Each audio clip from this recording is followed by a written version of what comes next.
Hello dear students, chapter number 14 का बेटा आज का क्वेश्चन हमारा फिल्टर सर्किट। जैसे अपने घर पे जो फिल्टर होता है पानी का फिल्टर, वो पानी में जो भी इम्प्योरिटीज है उसको रिमूव करता है। वैसे इलेक्ट्रॉनिक फिल्टर सर्किट में भी ऐसा होता है कि ऐसे कुछ कंपोनेंट्स होते हैं जो अननेसेसरी कंपोनेंट जिसको बोला जाता है, उस अननेसेसरी कंपोनेंट को क्या करते हैं, रिमूव करते हैं। तो ऐसी सर्किट को फिल्टर सर्किट बोलते हैं। तो पहले तो सबसे फर्स्ट यहाँ पे डायग्राम में आपको एक फिल्टर सर्किट दी हुई है, जिसमें यहाँ से इनपुट एसी सोर्स यहाँ पे लगा दे। और लास्ट लेक्चर में हमने बोला था रेक्टिफायर जो होता है वो क्या करता है, तो एसी सिग्नल है उस सिग्नल को डीसी में कन्वर्ट करता है। बट जो यहाँ पे आउटपुट में आपको जो डीसी मिलता है उसमें कुछ फ्लक्चुएशंस होते हैं। तो जो फ्लक्चुएशंस है उसको रिमूव करने के लिए यहाँ पे रेक्टिफायर के साथ पैरेलल में यहाँ पे कैपेसिटर, या तो ऐसा बोल सकते हैं कि RL मतलब लोड रेजिस्टेंस है उसके साथ पैरेलल में कैपेसिटर, या तो सीरीज में इंडक्टर। यहाँ पे मैं नोट डाउन कर देता हूँ पॉइंट। लोड रेजिस्टर जो है उसके साथ पैरेलल में कैपेसिटर, या तो लोड रेजिस्टर के साथ सीरीज में इंडक्टर। ये दोनों में से कोई भी कंपोनेंट्स आप लगाओ तो भी फिल्टर सर्किट बन जाएगी। और कैपेसिटर के बाद लोड रेजिस्टेंस, और यहाँ से अपना DC component, that mean DC output हमें मिलेगा और स्मूथ आउटपुट मिलेगा। ठीक है, चलो तो one by one step by step जो है उसकी तरह यहाँ पे आगे जाते हैं। पहले तो सबसे फर्स्ट आपको दिया है, if the input voltage increases, sorry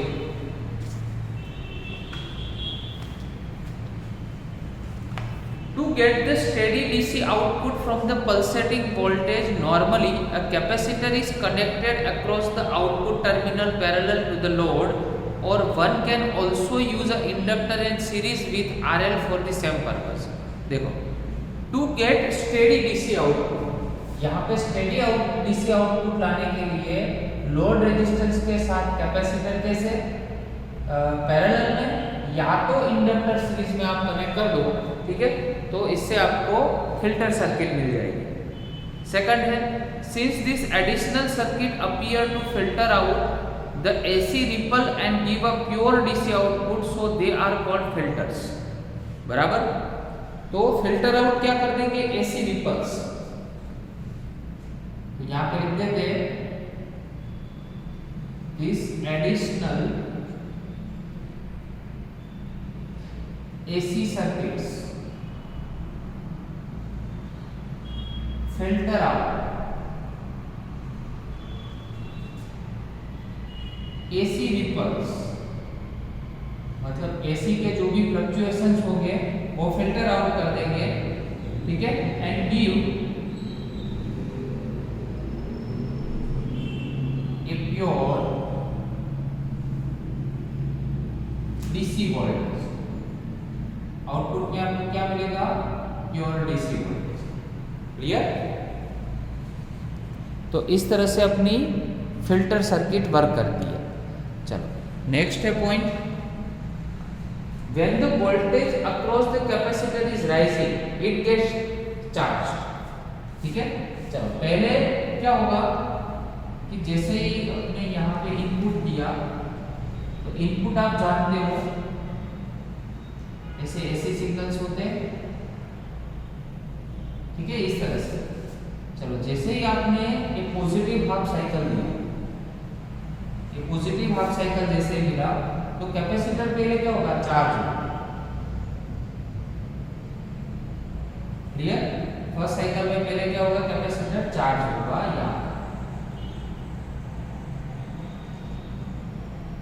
यहाँ तक कैपेसिटर ऐसे चार्ज कंडीशन में आएगा। ठीक है। उसके बाद if there is no external load it remains charge to peak value और ऑफ द रेक्टिफाइड आउटपुट। मतलब अगर लोड रेजिस्टेंस नहीं होता तो ये इसे चार्जिंग नहीं देता, ठीक है। बट यहाँ पे तो हमने लोड रेजिस्टेंस लगाया, इसलिए क्या होगा, ये जब चार्ज हो जाएगा उसके बाद लोड रेजिस्टेंस को जब करंट मिलेगा तब वो फिर से वो डिस्चार्ज हो जाएगा, ठीक है। तो when there is a load it get discharge to the load and the voltage across it begins to fall. That means यहाँ पे जो वोल्टेज होगा वो थोड़ा ऐसे डाउन हो जाएगा, आया समझ में, ठीक है। फिर से न्यू साइकिल जब आएगी यहाँ तो फिर से वो क्या होगा, चार्ज होगा, फिर से डिस्चार्ज, फिर से चार्ज, फिर से डिस्चार्ज, इस तरह से आपको पूरा आउटपुट मिलेगा। यहाँ पे थोड़ा डिस्चार्ज का भी बता देते हैं, जैसे डाउन साइड जाने की थोड़ी क्या रहती है, प्रोबेबिलिटीज रहती है, आया समझ में। तो इस तरह से आपको चार्जिंग और डिस्चार्जिंग का प्रोसेस मिलता है।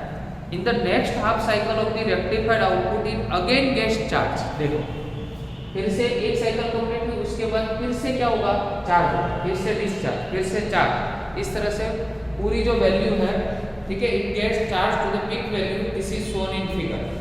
The rate of fall of voltage across the capacitor depends inversely upon the product of capacitance C, ठीक है।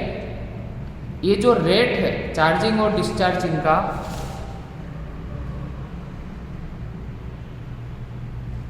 वो किस पे डिपेंड है, the rate of fall of voltage across the capacitor. Capacitor के अक्रॉस में जो वोल्टेज फॉल होता है depends inversely to the product of capacitance and the effective resistance, ठीक है।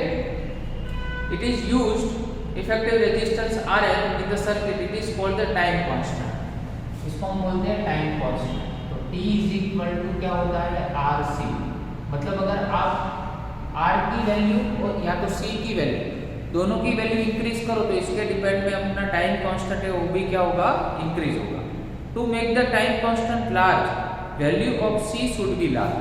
देखो टाइम कांस्टेंट अगर लार्ज बनाने के लिए ये दोनों की वैल्यू भी क्या होनी चाहिए, ग्रेटर होनी चाहिए। So the capacitor input filter use the large capacitor, आया समझ में।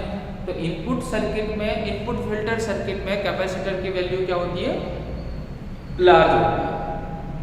And the output voltage obtained by capacitor input filter is nearer to the peak value of the rectified voltage, and this type of filter is mostly widely used in power supplies. यहाँ पे 2 points और लिख देते हैं। Capacitors values are always large, ज्यादा होता है, ठीक है। और सेकंड आपको दिया है कि एक कहाँ पे यूज होता है, it is mostly used in power supply. ये पावर सप्लाईज में यूज होता है, ठीक है। तो इन शॉर्ट आपको इसमें से जो AC कंपोनेंट्स है, AC रिपल्स है, उसको रिमूव करने के लिए जो सर्किट यूज होती है उसको बोलते हैं हम फिल्टर की सर्किट, आया समझ में। तो नेक्स्ट है बेटा हमारा जीनर डायोड। तो लास्ट हमने देखा था PN जंक्शन डायोड, अभी क्या है, जीनर डायोड। देखो जीनर डायोड का सिंबल ही ऐसा है कि यहाँ पे डायोड जैसा पहले तो सिंबल है, बट देखो यहाँ पे जेड जैसा है, ठीक है। तो सिंबल याद रखो, जैसे ऐसे जेड जैसे आता है तो उसको बोलते हैं जीनर डायोड। तो special purpose of semiconductor diode, it is a special purpose of semiconductor diode, special purpose के लिए यूज होता है। किसने इन्वेंट किया था, C जेनर, इसलिए उसके नाम के अकॉर्डिंगली उसको जेनर लिखा है। इट इज फैब्रिकेटेड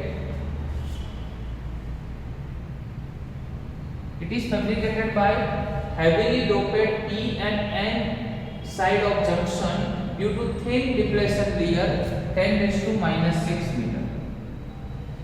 उसमें डेप्रेशन लेयर जो होता है बहुत ही थीन होता है, 10⁻⁻⁶ मीटर के फॉर्म में। And extremely high electric field is generated for a small reverse bias voltage of 5 volt.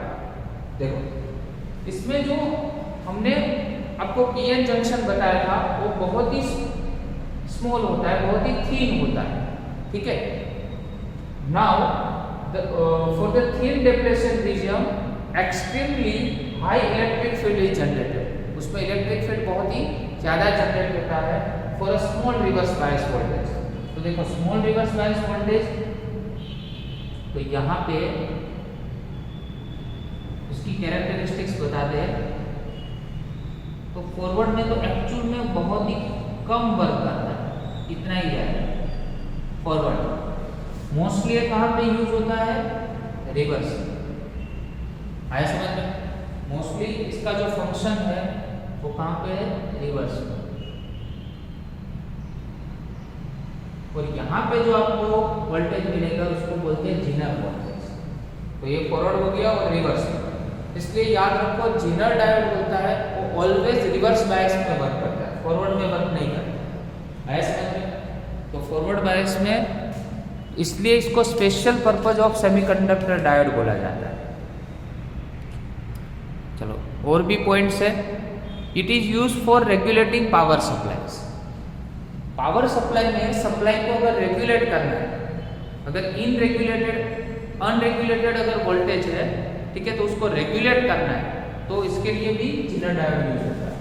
देखो व्हेन द रिवर्स वोल्टेज, मतलब अपना जो सप्लाई का वोल्टेज है अगर वो रिवर्स वोल्टेज के साथ, मतलब सप्लाई वोल्टेज और जीनर वोल्टेज अगर दोनों सेम हो जाते हैं, तो host atoms of silicon and germanium will go from P side to the N side. तो होस्ट एटम्स जो होते हैं वो पी साइड से एन साइड की तरफ जाते हैं, ठीक है। तो होल्स का मूवमेंट हुआ, ठीक है। जैसे क्या हुआ, this electrons provide the high currents. जैसे होल्स का एक साइड से दूसरी साइड में जाना, तो दूसरी साइड से इलेक्ट्रॉन ऑब्वियस इस साइड में आएंगे, इसलिए हाई करंट्स जनरेट होता है इससे। And the emission of electron from the host atom due to high electric field is known as internal field emission. आपको डेफिनेशन अगर पूछी जाए इंटरनल फील्ड एमिशन, वो किसमें जनरेट होता है, तो जीनर डायोड में ही होता है, या तो उसको फील्ड आइसोलेशन भी बोलते हैं। ये कब जनरेट होता है, जब पहले ही जैसे मैंने बताया कि पीएन जंक्शन है उसके बीच का लेयर है बहुत ही थीन है, इसलिए इलेक्ट्रिक फील्ड तो हाई जनरेट होता है। तो emission of electron from host atom due to high electric field, emission हुआ पी रीजन में से एन में और एन में से पी में, ठीक है। तो due to high electric field is known as internal field emission, उसको बोलते हैं इंटरनल फील्ड एमिशन, या तो उसको फील्ड आइसोलेशन बोलते हैं। तो इलेक्ट्रिक फील्ड जो है for required the field isolation वो कितना है, 10⁶। ये भी एमसीक्यू में आ सकता है, इसको हाईलाइट करना है, ठीक है। कितना है, electric field required for the field isolation. Field isolation करने के लिए इलेक्ट्रिक फील्ड कितना रिक्वायर्ड है, 10⁶ वोल्ट पर मीटर। चलो नेक्स्ट है, जैसे हमने बताया कि जीनर डायोड कहाँ पे यूज होता है, पावर सप्लाई, और पावर सप्लाई में मोस्टली काम है एज अ वोल्टेज रेगुलेटर, मतलब वोल्टेज को रेगुलेट करने के लिए, ठीक है। चलो तो यहाँ पे आपको सर्किट डायग्राम दी हुई है, ठीक है। मार्च 2020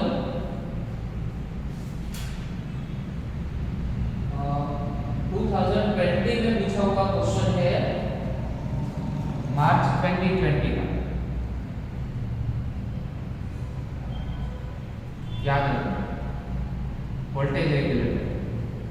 तो यहाँ पे हमें रेगुलेटेड वोल्टेज निकालना है, तो इनपुट कौन सा देना पड़ेगा, अनरेगुलेटेड देना पड़ेगा।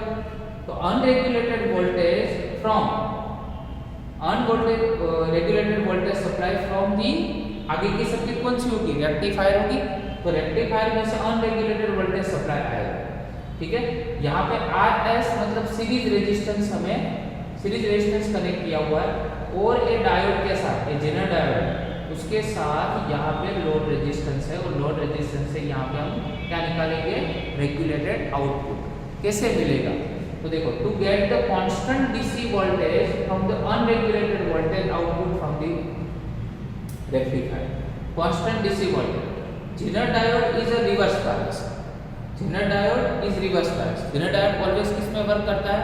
रिवर्स बायस में वर्क करता है. ठीक है, इसलिए क्या होगा, तो when we increase the input voltage, अगर आप इनपुट वोल्टेज इंक्रीज करोगे जेनर डायोड का, तो current through the series resistance will also increase, and that's why the voltage drop across RS के अक्रॉस में जो वोल्टेज ड्रॉप होगा वो भी क्या होगा, इंक्रीज होगा. याद रखो, 3 सीरीज याद रखनी है. इनपुट वोल्टेज इंक्रीज किया तो आरएस के अक्रॉस में जो करंट था वो भी इंक्रीज हुआ, जिससे वोल्टेज ड्रॉप भी इंक्रीज हुआ.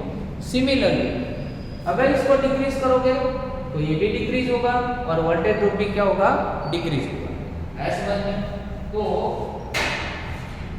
इससे इंक्रीज और decrease, thus the increase or decrease in the input voltage result in increase and decrease of voltage drop across RS without any change in voltage across the Zener diode.